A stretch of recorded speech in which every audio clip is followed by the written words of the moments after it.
हर creative field में एक species ऐसी होती है जिनको हम द अंकल डिज़ाइनर के नाम पे जानते हैं। अब मुझसे अगर आप पूछोगे इन शॉर्ट कि अंकल डिज़ाइनर किसे कहते हैं, तो अंकल डिज़ाइनर का ये कतई मतलब नहीं होता है कि जिनकी एज ज़्यादा हो गई है, तो वो अंकल डिज़ाइनर कहलाएँगे, ऐसा नहीं है। अंकल डिज़ाइनर उसे कहते हैं जो टाइम के साथ खुद को इवॉल्व नहीं कर पाते हैं, उन्हें हम अंकल डिज़ाइनर कहते हैं। ये ऐसे बंदे होते हैं जो हर एक प्रोजेक्ट में, हर एक जो है टीम मीटिंग में आपके सामने आएँगे और कॉन्फिडेंटली जो है ये बोलेंगे कि मैं 10 साल से 15 साल से डिज़ाइनिंग कर रहा हूँ।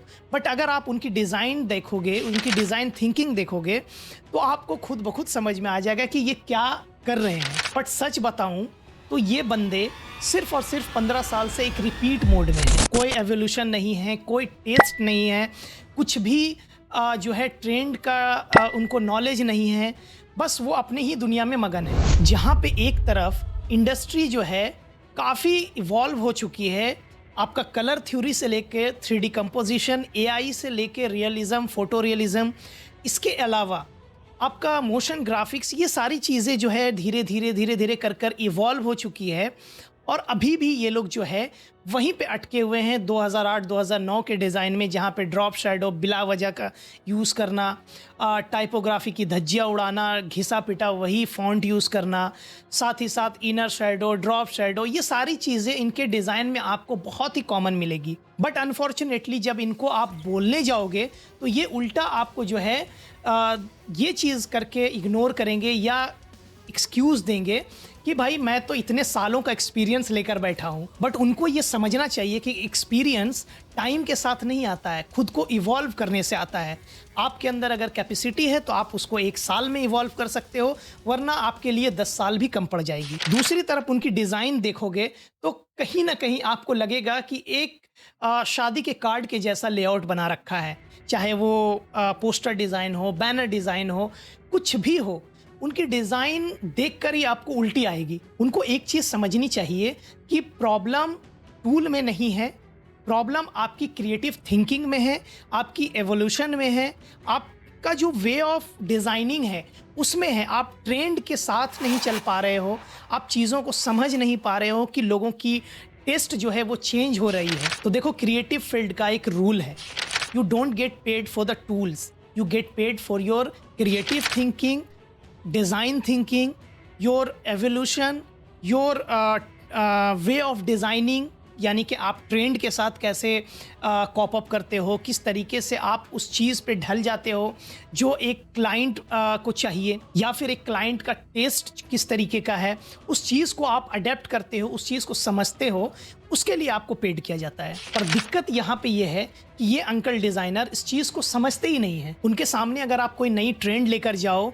तो वो सीधा आपको एक्सक्यूज़ देंगे कि हमें तो ये सब चीज़ समझ में नहीं आता। नई टाइपोग्राफी से अगर उनको जो है इंट्रोड्यूस करवाओगे तो वो घिसा-पिटा जो है वही पुराना एरियल फ़ॉन्ट और ये सब चीज़ें जो है यूज़ करते नज़र आएँगे। और जहाँ पे आप मिनिमलिज़्म की बात करते हो तो उनको ये लगेगा कि ये तो बहुत खाली-खाली सा डिज़ाइन है, कुछ भरो और भर-भर कर जो है आपके अच्छे डिज़ाइन का जो है पूरा एकदम कचुम्बर बना देते हैं ये लोग। और गलती से अगर आपने एआई वर्क फ्लो के बारे में बात कर लिया उनसे, तो वो सीधा एक्सक्यूज़ देंगे कि ये सब बकवास चीज़ है। तो मेरा एक सिंपल सा सवाल उन अंकल डिज़ाइनर से है कि जब आप खुद को इवॉल्व नहीं कर रहे हो, आपको कुछ सीखना नहीं है, आप नई ट्रेंड को अडेप्ट करने से इनकार करते हो, तो फिर क्यों हो इंडस्ट्री में? क्यों एक कंपटीशन बने हुए हो? मेरे हिसाब से ये अंकल डिज़ाइनर एक बर्डन से कम नहीं है। जहाँ पे क्लाइंट को मॉडर्न डिज़ाइन चाहिए, जहाँ पे टीम आपकी जो है अप्रोच कर रही है कि हम एक नए वे में ट्राई करते हैं, बट ये हर एक मीटिंग में आकर आपको एक नेगेटिविटी की तरफ जो है लेकर जाते हैं। एक तरफ कोई टीम ग्रो तो करना चाहती है, लेकिन ये अंकल डिज़ाइनर वहाँ पे एक स्पीड ब्रेकर की तरह चले आते हैं। डेडलाइन की बात करो, इनसे होता नहीं है। सॉफ्टवेयर अपडेट की बात करो, इनसे वो अडेप्ट होता नहीं है। नई क्रिएटिव थिंकिंग के बात करो अगर, वो उनसे होता नहीं है। और एट द एंड रिजल्ट आपकी टीम का बहुत ही पुअर परफॉर्म करती है, और इसी कारण जो है इंटायर टीम का आउटपुट जो है काफ़ी स्लो हो जाता है। और एट द एंड जब क्लाइंट के सामने वो डिज़ाइन बन के जाता है, तो डिज़ाइन का सीधा कहना होता है कि मज़ा नहीं आ रहा, वो डिज़ाइन में स्पार्क नहीं है, वो डिज़ाइन में क्रिएटिविटी नहीं है। जस्ट बिकॉज एक बंदा टीम में जो है इवॉल्व नहीं कर रहा है, जिसके कारण इंटायर टीम की जो क्रिएटिविटी है उसकी धज्जियाँ उड़ जाती है। मैं तुमको क्रिएटिव इंडस्ट्री का ब्रूटल एक सच बताऊं, जो इवॉल्व नहीं करता है वो रिप्लेस हो जाता है, इतना आप मान के चलो। और ये अंकल डिज़ाइनर आज नहीं तो कल ये रिप्लेस हो जाएंगे, एटलीस्ट एआई के दौर में, जहाँ पे नए नए डिज़ाइनर्स आ रहे हैं विथ न्यू क्रिएटिव थिंकिंग, नई जो है अडेप्टेशन के साथ, नए ट्रेंड के साथ। ये आज भी उसी 2008-2009 के ट्रेंड में चल रहे हैं। मैं किसी को देखो डिसरिस्पेक्ट नहीं कर रहा हूँ, बट इन शॉर्ट आपको इतना समझाऊंगा कि अगर आप सीख रहे हो देन यू बिलोंग हेयर, अगर आप इवॉल्व कर रहे हो देन यू बिलोंग हेयर, अगर आप चीज़ों को समझ पा रहे हो, आप एक पर्सपेक्टिव क्रिएट कर पा रहे हो नए तरीके से, then you belong here, otherwise you have no space here. इसके साथ साथ अगर तुम नए डिज़ाइन को, नए ट्रेंड को अगर रिस्पेक्ट नहीं कर रहे हो, उसे इवॉल्व करने नहीं दे रहे हो, या उस चीज़ को सामने लाने नहीं दे रहे हो, तो my friend you are finished already. आप घर पे बैठो, कोई काम नहीं है क्रिएटिव फील्ड में, आज नहीं तो कल आपका रिप्लेस आने वाला है। तो आप ये मत सोच के बैठो कि मैं एक जगह पे 10 साल से काम कर रहा हूँ या 8 साल से काम कर रहा हूँ तो मेरा कोई रिप्लेसमेंट नहीं है। ये एक negative thinking I would say बोलूँगा मैं, कि आपका रिप्लेसमेंट हमेशा से है, बस शायद अभी आपका वक्त नहीं है इसलिए आप चल रहे हो।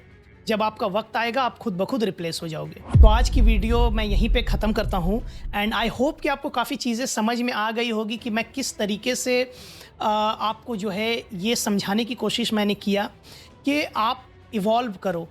ज़रूरी नहीं है ये हर एक क्रिएटिव पर्सन पे लागू होता है, चाहे वो मैं ही क्यों ना हो। अगर इवॉल्व नहीं करूँगा तो रिप्लेस हो जाऊँगा। तो आपको टाइम टू टाइम जो है इवॉल्व करना पड़ेगा।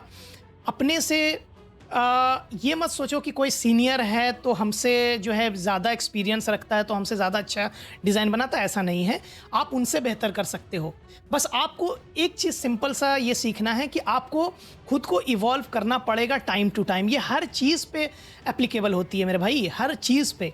कहीं पे भी ये नहीं है कि आप एक जगह जाके स्टक हो जाओ फिर आप वहीं रह जाओगे। उसके अलावा आपका कहीं कोई जो है एक तरह से क्या बोलते हैं फ्यूचर नहीं है। तो मेरा यही सजेशन होगा कि आप अपने क्रिएटिव क्या बोलते हैं काम पे फोकस करो, चीज़ों को समझो कैसे काम किया जाता है, कैसे मार्केट इवॉल्व कर रही है, कैसे क्रिएटिव थिंकिंग करनी है, कैसे अपने डिज़ाइन को बेहतर करना है। तो इन सब चीज़ों को जो है आपको बहुत डीपली समझने की ज़रूरत है। सो इस वीडियो को मैं यहीं पर रैप अप करता हूं। अगर आपने इस चैनल को सब्सक्राइब नहीं किया है तो चैनल को सब्सक्राइब कर दें, बेल आइकन दबा दें, ताकि इस तरह की वीडियो जब आए तो नोटिफिकेशन आपको जो है टाइम पे मिल जाए। तब तक के लिए अलविदा, मिलता हूँ अगले वीडियो में।